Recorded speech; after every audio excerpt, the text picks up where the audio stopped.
So good morning. My name is Godwilly Bikunle. Um, this or morning or afternoon rather. So I just want to quickly explain some things to all our intended farmers that have the will or the passion to go into grass cutter farming. So as I do see almost every single time that I have opportunity to speak with people about grass cutter farming. Grass cutter farming is a very lucrative business that each and every one of us can endeavor to invest in. There's a lot of profit from grass cutter farming, and it have a what we call return.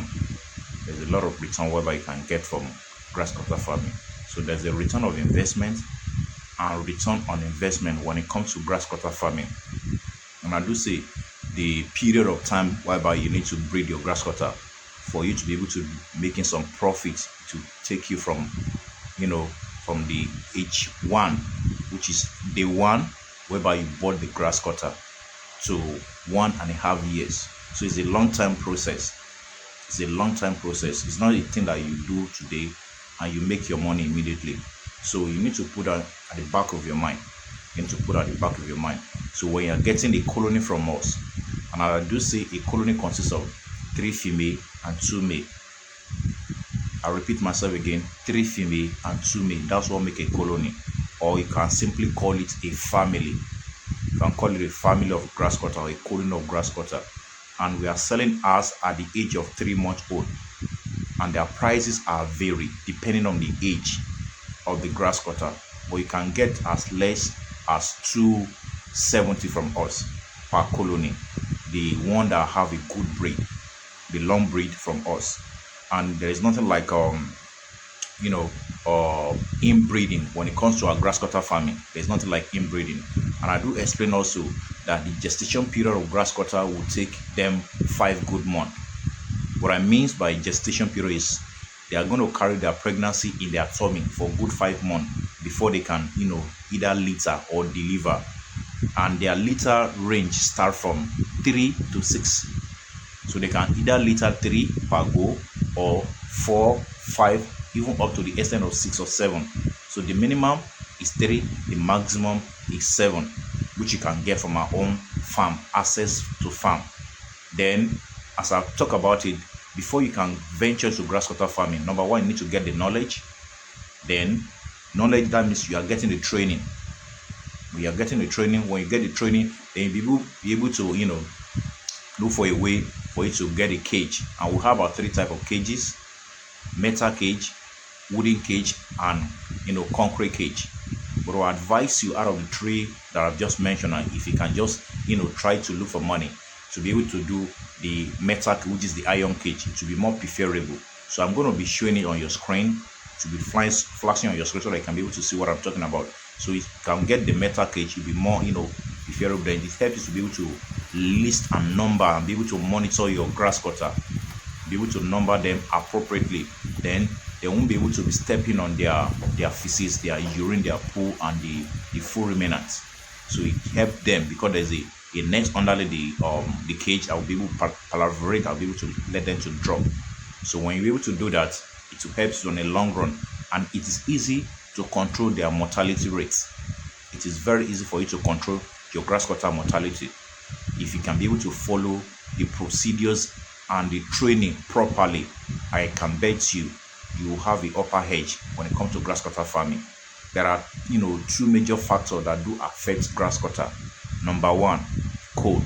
Number 2, starvation. When you starve your grass cutter, there's going to be a problem.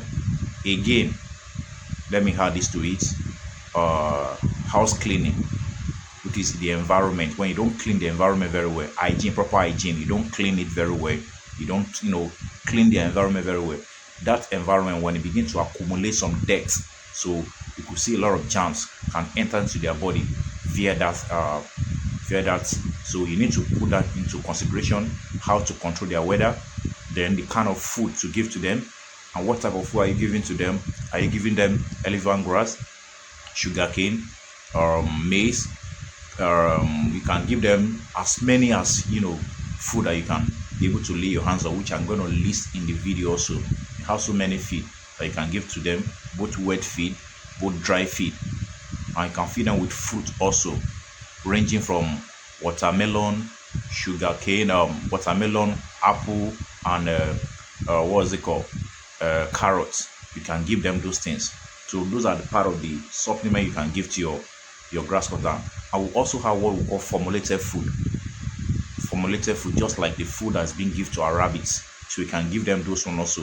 If you are not at the extreme end of the city, if you are in the major city, maybe you will not be able to lay your hands on grass. But if you are within the comprehense of the city, what you majorly rely on is going to be formulated food. So grass cutter is a very lucrative business, and there is a return of investment and return on investment. What did I mean by return on investment? When you invest 600,000 on grass cutter, the 600,000 consists of their housing, the 5 grass cutters, and the training. So if you invest in the next 1.5 year, your 600,000 can actually multiply up to 1 million naira, or more than 1 million naira. Because a grass cutter, one of your female grass cutter, can give you from 3 to 6. So let's assume 3 of your grass cutter give you 3. That is 9 kids already. If they give you 3 or 4 or 5, so if you multiply, you know the numbers of grass cutter you are going to get at the end of the day. The number of grass cutter you are going to get at the end of the day. So there is a return of investment. You are getting what you put back. The capital you put, you are getting it back, and you are still getting profit from that proceed that you have already. So the first mother also, they will still reproduce to give you more babies, to be able to expand your farm, which are one of the major things whereby we advise people to go into it. 1, they don't make noise. 2, their urine doesn't smell. 3, they don't bark, and they are very friendly. You can be running them in your veranda, in your bancoli, and nobody will know that you have those kind of livestock with you. You can be running them, and their mortality are quite minimal. So their feed is almost free of charge if you live in the rural area. Even though you live in the major city, there are fruits you can get from their bouquets, like the pineapple peel, like the sugarcane peel, like the watermelon peel, like the cassava peel, like all these maize peel. Those are mothers do in the market. You can go to the market, the ugu stem, all this kind of stuff. You can gather it together and make sure you treat it or you clean it properly. Then you give it to your grass cutter. Then you are good to go. So you may not really need to spend much, except if you are going to buy formulated food. So that is just the way it is, by the way. So if you have any question, you can contact us on our number, which I'm going to put on the comment section or on the screens for you to see, so that you can be able to contact if you need more clarification on what I've just explained. Thank you. My name is Godra, your daily Bikonle, Access to Farm. God bless you.